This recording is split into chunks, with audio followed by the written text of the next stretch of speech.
Hello guys, आज हम black Sumner का एपिसोड 11 एक्सप्लेन करने जा रहे हैं। एपिसोड के स्टार्ट में हम देखते हैं कि कैल्विन और उसकी पार्टी गाउन के साउथ वेस्ट में क्रेस्ट फॉरेस्ट में जा रहे होते हैं और वो यहाँ इसलिए आए होते हैं क्योंकि इस जंगल में एक एल्फ विलेज है। तो एफिल कैल्विन से कहती है कि मुझे बहुत स्ट्रेंज फील हो रहा है और ऐसा लग रहा है कि मैं यहाँ पहले आ चुकी हूँ। तो कैल्विन कहता है कि तुम एक हाफ एल्फ हो, क्या पता तुम यहीं से ही बिलोंग करती हो। तभी सारा कहती है कि बहुत अजीब बात है क्योंकि मेरे नॉलेज के मुताबिक एल्फ तो वेस्टर्न कॉन्टिनेंट में रहते हैं, इसलिए ईस्टर्न कॉन्टिनेंट में तो कोई होना ही नहीं चाहिए। तभी मेल्फिना जो उन सब के ऊपर उड़ रही होती है वो बताती है कि 10 साल पहले सभी एल्फ वेस्टर्न कॉन्टिनेंट छोड़कर यहाँ ईस्टर्न कॉन्टिनेंट आ गए थे और ये सभी लोग गाउन की प्रोटेक्शन में आते हैं। फिर कैल्विन सोचता है कि वो इस एल्फ विलेज में क्यों जा रहे हैं क्योंकि लियो ने इन्हें बताया था कि जो ट्राइसन के असैसिन पकड़े गए थे, ट्राइसन ने डिनाई कर दिया है कि वो उनके असैसिन नहीं हैं और वो ये मानने से इनकार कर रहे हैं कि उनके साथ कोई लिंक था। और ट्राइसन पूरी कोशिश कर रहा है कि वो सच्चाई को दबा सके और मैं ये बिल्कुल भी बिलीव नहीं कर सकता कि वो तुम पर भी अटैक करेंगे। लेकिन असलियत में हर कंट्री ये जानता है कि ट्राइसन अपने बॉर्डर पर कोई गड़बड़ कर रहा था। तो कैल्विन लियो से पूछता है कि तुम कहना क्या चाहते हो। तो वो बताता है कि ट्राइसन और उसके नियरबे कंट्रीज़ की कुछ छोटी मोटी लड़ाई है लेकिन इतनी बड़ी भी नहीं है, पर वो पार्थ के साथ कुछ करना चाहते हैं। पार्थ को सिंबल ऑफ पीस भी कहा जाता है और लगता है कि ट्राइसन की पॉलिटिकल सिचुएशन अब चेंज हो चुकी है और मुझे लगता है वो एक और चांस ढूंढेंगे कहीं पर इन्वेजन करने के लिए। इस पर कैल्विन कहता है कि क्या वो वार करना चाहते हैं। इस पर रियो कहता है कि नहीं, ये तो बस मेरी सोच है, लेकिन तुम सब अपना ख्याल रखना क्योंकि ट्राइसन वाले तुम पर दोबारा हमला कर सकते हैं। यह सुनकर कैल्विन थोड़ा परेशान लगता है क्योंकि अब इसे और काम करना पड़ेगा। फिर वो कैल्विन से कहता है कि तुम्हारे लिए मेरे पास एक काम है। फिर वो कैल्विन को एक लेटर दिखाता है और कहता है कि ये गाउन के बीस्ट किंग की तरफ से है और वो तुमसे पर्सनली मिलना चाहते हैं। और एक बात और, ये तुम्हारा रैंक एस का प्रमोशन एग्ज़ाम भी होगा, इसलिए गुड लक। फिर हम जेराड को देखते हैं जो कि कह रहा होता है कि तुम्हारा रैंक एस का प्रमोशन एग्ज़ाम तो खुद किंग ऑफ़र कर रहे हैं, ये कितनी बड़ी बात है ना। तभी सारा कहती है कि रैंक एस के प्रमोशन एग्ज़ाम के लिए तुम्हें एक रूलर का अप्रूवल की ज़रूरत होती है। तो कैल्विन कहता है कि मुझे एक्चुअली 2 की ज़रूरत थी। मैंने पहले ही क्वीन सुबाकी से अपने लिए अप्रूवल मांग लिया था और उन्होंने अप्रूव कर दिया था और ऐसा लगता है कि किंग लियोहार्ट ने सुबाकी से ही मेरे बारे में सुना होगा क्योंकि वो शो ऑफ बहुत करती है। इसके बाद एफिल पूछती है कि किंग लियोन हार्ट कैसे पर्सन है। तो मेल्फिना बताती है कि अपने कंट्री की खातिर उसने 10 साल की उम्र में ही वर्ल्ड का बहुत ज़्यादा ट्रैवल कर लिया था और ख़ुद को बहुत ज़्यादा ट्रेन किया, जिससे लास्ट में वो रैंक एस का एडवेंचरर भी बन गया। ये सुनकर कैल्विन बहुत ज़्यादा एक्साइटेड हो जाता है और सोचता है कि लियोन हार्ट कितना ताकतवर होगा। तो रियोन कहती है कि अगर वो इतना ताकतवर है तो उसने खुद तुम्हारी ताकत को चेक क्यों नहीं किया, बल्कि उसने हमें ये जॉब क्यों दी कि हम लोग जाकर एल्फ विलेज को प्रोटेक्ट करें एस रैंक मॉन्स्टर से, जो कि अचानक से कहीं पर दिख रहे हैं। ये सुनकर कैल्विन कहता है कि मुझे यकीन है कि इस सब में ट्राइसन ज़रूर इन्वॉल्व होगा। तभी एक एरो उनकी गाड़ी के सामने आ जाता है, जिसे देखकर वो सब रुक जाते हैं। तो कैल्विन बाहर आता है और देखता है कि कुछ एल्फ उन पर हमला कर रहे हैं। तभी कैल्विन उन्हें रोकता है और उन्हें वो लेटर दिखाता है कि मैं यहाँ लियोन हार्ट के ऑर्डर पर आया हूँ।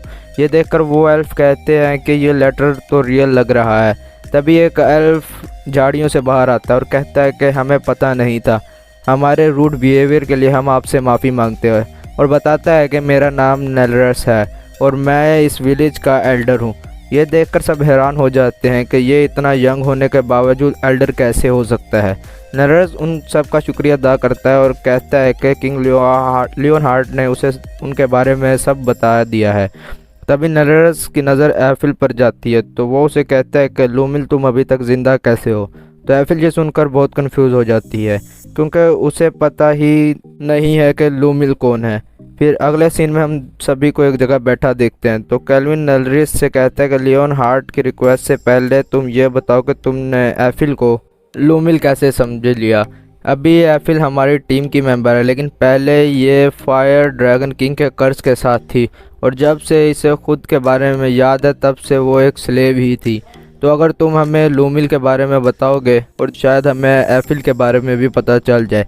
नेरेस मान जाता है और उससे उन्हें एक कहानी सुनाता है कि आज से 20 साल पहले जब वो सब वेस्टर्न कॉन्टिनेंट के फॉरेस्ट में रहा करते थे, फिर एक दिन फायर ड्रैगन किंग ने उन पर हमला कर दिया और डिमांड की कि वो उसे एक एल्फ ला कर दें। अगर वो ऐसा नहीं करेंगे तो वो इस पूरे फॉरेस्ट को जलाकर राख कर देगा।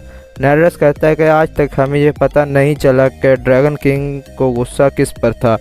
हमने तो उसका कुछ भी नहीं बिगाड़ा था, लेकिन ड्रैगन किंग का गुस्सा बहुत ज़्यादा टेरिफाइंग था, क्योंकि हमारे विलेज के आधे से ज़्यादा एल्फ बिला वजह मारे गए थे और मेरा पाँव भी वहीं पर इंजर्ड हुआ था।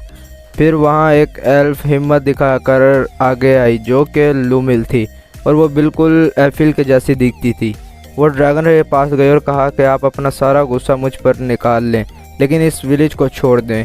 तो ड्रैगन किंग ने कहा कि तुम वो एल्फ नहीं जिसे मैं ढूंढ रहा हूँ, लेकिन अगर तुम मेरी वाइफ बनोगी तो मैं वो इंसल्ट भूल जाऊँगा जो कि मेरी हुई। जिसके बाद लूमिल मान गई और वो ड्रैगन किंग की वाइफ बन गई और ड्रैगन किंग उसे साथ लेकर चला गया। यह सुनकर जेराड कहता है कि अगर फायर ड्रैगन वहाँ से चला गया तो इसका मतलब थ्रेट भी वहाँ से चला गया, तो तुम लोग वेस्टर्न कॉन्टिनेंट को छोड़कर क्यों आ गए? तो नेलरस कहता है कि वो इसलिए क्योंकि सालों बाद हमें लूमिल की बॉडी जंगल से मिली। हमें पता नहीं था कि क्या हुआ, लेकिन हमें लूमिल की डेड बॉडी मिली, इसलिए हमें डर था कि ड्रैगन किंग दोबारा हम पर हमला करेगा, इसलिए हम वो जगह छोड़कर यहाँ आ गए। तभी सारा एफिल से कहती है कि अगर नेलरस ने तुम्हें लूमिल समझा और तुम लूमिल की तरह ही दिखती हो तो इसका मतलब लूमिल तुम्हारी मदर हो सकती है। तो जेराड कहता है कि हाँ, हो सकता है कि एफिल लूमिल और फायर ड्रैगन किंग की डॉटर हो। तभी मेल्फिना ने कहती है कि ऐसा नहीं हो सकता क्योंकि एफिल एक हाफ एल्फ है और हाफ एल्फ एक एल्फ और इंसान से ही बोर्न होते हैं। तो कैल्विन कहता है कि ऐसा पॉसिबल है कि लूमिल ही एफिल की मदर हो। तभी नेलरस एफिल से माफ़ी मांगता है और कहता है कि मुझे माफ़ करना, मैंने तुम्हें तुम्हारे पेरेंट्स की याद दिला दी। तो एफिल कहती है कि नहीं, असल में मेरे पास मेरे पेरेंट्स की कोई भी मेमोरी नहीं है, तो तुम्हें माफ़ी मांगने की ज़रूरत नहीं है। मुझे फ़र्क नहीं पड़ता कि मेरे पास्ट में मेरे साथ क्या हुआ, क्योंकि अब मेरे पास मेरे कॉमरेड्स और मेरे मास्टर कैल्विन है। मैं अब अपनी उस फैमिली के साथ हूँ जिससे मैं प्यार करती हूँ। ये सुनकर नेलरस खुश हो जाता है कि आखिरकार अब एफिल खुश है और उसके पास उसके कॉमरेड्स हैं जिन पर वो ट्रस्ट कर सकती है। तभी सारा और रियोन एफिल को गले लगा लेते हैं। तो कैल्विन नेलरस से कहता है कि अब मेन टॉपिक पर आया जाए कि हमें यहाँ क्यों बुलाया गया है। तो नेलरस कहता है कि किंग लियोन हार्ड ने हमें बताया था कि अब काफ़ी पावरफुल मॉन्स्टर्स आ रहे हैं और वो एल्फ्स को किडनैप कर रहे हैं, लेकिन हमने उन्हें डिस्ट्रैक्ट करने के लिए जंगल में बैरियर लगाए हुए हैं, लेकिन पता नहीं कैसे उन्हें हमारे विलेज की लोकेशन पता चल रही है और वो 2 से 3 बार हमारे इधर आते हैं और अटैक नहीं करते, लेकिन सिर्फ एल्फ्स को किडनैप करके ले जाते हैं। हमने उनसे लड़ने की कोशिश भी की, लेकिन हम उनके सामने बहुत वीक थे और गांव के सोल्जर भी उनके आगे फेल हो गए थे। ये सुनकर बाकी सब कहते हैं कि तुम्हें अब परेशान होने की ज़रूरत नहीं, हम आ गए हैं। तो नेलरस उन सब का शुक्रिया अदा करता है। तो कैल्विन नेलरस से परमिशन लेता है कि वो इस विलेज में थोड़ा सा चेंज करना चाहता है, और अगर वो परमिशन देगा तो कैल्विन प्रॉमिस करता है कि वो एक भी मॉन्स्टर को एंटर नहीं होने देगा विलेज में। ये सुनकर नेलरस उसे परमिशन दे देता है और कैल्विन बहुत एक्साइटेड होता है कि अब वो क्या करेगा। फिर हम रात का सीन देखते हैं जहां मॉन्स्टर्स उन पर हमला करने के लिए आ जाते हैं और उनके साथ ट्राइसन के सोल्जर भी होते हैं।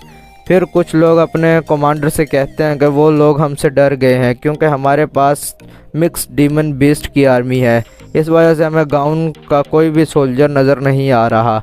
जिस पर कमांडर कहता है कि ये तो जनरल ट्रिस्टन का प्लान है। तभी बाकी लोग भी कहते हैं कि जनरल ट्रिस्टन को ये कॉलर कहाँ से मिले। तो कमांडर कहता है कि मैंने सुना है कि उन्होंने ये कॉलर एक मर्चेंट से ख़रीदे हैं जो कि कभी कभी कासल में आता है, और वो सब ये बात कर ही रहे होते हैं कि एक बंदा जो बीस्ट के ऊपर बैठा होता है वो अचानक से गिर जाता है। तो बाकी सोल्जर उसे देखते हैं और कहते हैं कि इसे किसी एरो ने हिट किया है, जिसे देखकर वो कहते हैं कि ये इम्पॉसिबल है, हमने तो कोई आवाज़ सुनी ही नहीं और हमने किसी को देखा भी नहीं है, और एल्फ विलेज यहाँ से बहुत ज़्यादा दूर है। तो एक एक करके उन सब के ऊपर एरो लगने लगते हैं, तो वो सब मॉन्स्टर्स के पीछे छुप जाते हैं। तभी हम देखते हैं कि वो शॉट्स एफिल कर रही होती है और साथ कैल्विन उसे गाइड कर रहा होता है। एफिल का शैडो बो मर्सिलस जो कि रैंक एस का होता है, वो उससे शूट कर रही होती है जिसे कैल्विन ने बनाया होता है और इससे इनविजिबल अटैक किए जा सकते हैं।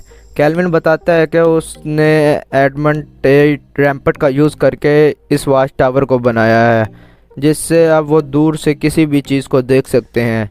और मेल्फिना ने अपने मैजिक से उस पूरे एल्फ विलेज के इर्द गिर्द फॉग बना दिया है जिससे आउटर वॉल्स इनविजिबल हो गई हैं और जेरार्ड विलेज के डिफेंस में खड़ा है, तो कोई भी विलेज के अंदर एंटर नहीं हो सकेगा। थोड़ा टाइम गुजरने के बाद हम देखते हैं कि वॉइस कमांडर बैठा कॉफ़ी पी रहा होता है। तभी एक बंदा बहुत परेशान होकर आता है और कहता है कि हम लोग एल्फ विलेज में पहुंचने ही वाले थे मगर किसी अननोन एनिमी ने हम पर हमला कर दिया है और यूनिट 4 को पूरी तरह से ख़त्म कर दिया है।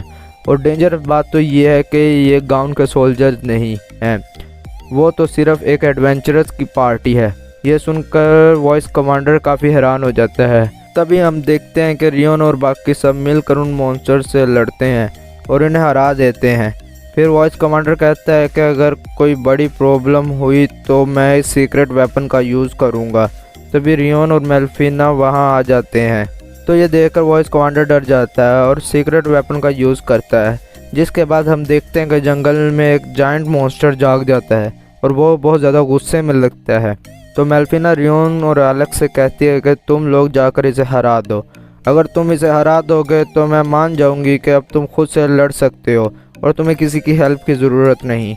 इस मॉन्स्टर की पावर रैंक एस के जितनी है, तो क्या तुम दोनों इसे हैंडल कर लोगे? तभी रियोन और एलेक्स भी उसकी बात पर एग्री करते हैं और उस मॉन्स्टर से लड़ने चले जाते हैं।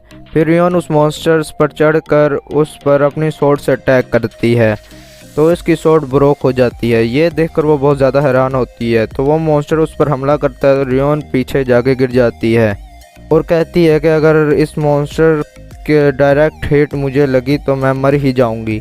लेकिन रियोन हिम्मत नहीं हारती और वो क्लोदो से कहती है कि उसे बैकअप दे और एलेक्स के साथ मिलकर वो दोबारा मॉन्स्टर पर अटैक करती है, वो भी इसकी 2 स्वॉर्ड्स के साथ। ये देखकर वॉइस कमांडर कहता है कि डुअल बिल्डिंग ये तो सिर्फ एक हीरो ही कर सकता है, तो ये छोटी बच्ची कैसे कर रही है? तो रियोन कहती है कि मुझे नहीं पता, ये तो मेरे बाकी स्किल्स में से ही एक स्किल है। फिर वो मॉन्स्टर पर अटैक करती है। उसके अटैक से मॉन्स्टर को बहुत ज़्यादा बड़ा शॉक लगता है और वो वहीं गिर जाता है। तभी वॉइस कमांडर बहुत गुस्सा हो जाता है और मॉन्स्टर से ट्रांसफॉर्म होने को कहता है और वो मॉन्स्टर ट्रांसफॉर्म हो जाता है और एक फायर वाला मॉन्स्टर बन जाता है। दूर से ये सब सारा भी देख रही होती है और कहती है कि काश मैं भी उसके साथ लड़ पाती। तो कैल्विन भी खड़ा ये देख रहा होता है और कहता है कि वो उसे हरा देगी। तो रियोन उस फायर मॉन्स्टर के अटैक को डॉज करती है और उस पर खड़ी हो जाती है और दोबारा से जनरेट एज का यूज़ करके उसे शॉक देती है और उसे हरा देती है। ये देखकर वॉइस कमांडर कहता है कि एक बच्ची ने मिस डीमन आर्मी के सबसे स्ट्रॉन्ग मॉन्स्टर को कैसे हरा दिया। कैल्विन ये देखकर बहुत खुश होता है कि रियोन ने उस मॉन्स्टर को हरा दिया और कहता है कि रियोन बहुत जल्दी स्ट्रॉन्ग होती जा रही है। कैल्विन ये बातें कर ही रहा होता है कि कोई उन पर अटैक करता है। टाइम रहते ही कैल्विन एक बैरियर बना लेता है जिससे वो बच जाते हैं। कैल्विन देखता है कि उसके सामने एक बहुत ज़्यादा स्ट्रॉन्ग एनिमीज़ खड़े होते हैं जो कि उनसे लड़ने को तैयार होते हैं।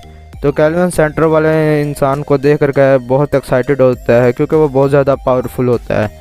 और हमारा एपिसोड यहीं पर ख़त्म होता है। उम्मीद है कि आपको ये वीडियो पसंद आई होगी। वीडियो पसंद आने की सूरत में वीडियो पर कमेंट लाजमी कर दीजिएगा क्योंकि आपका एक कमेंट मुझे और वीडियोस बनाने के लिए मोटिवेट करता है।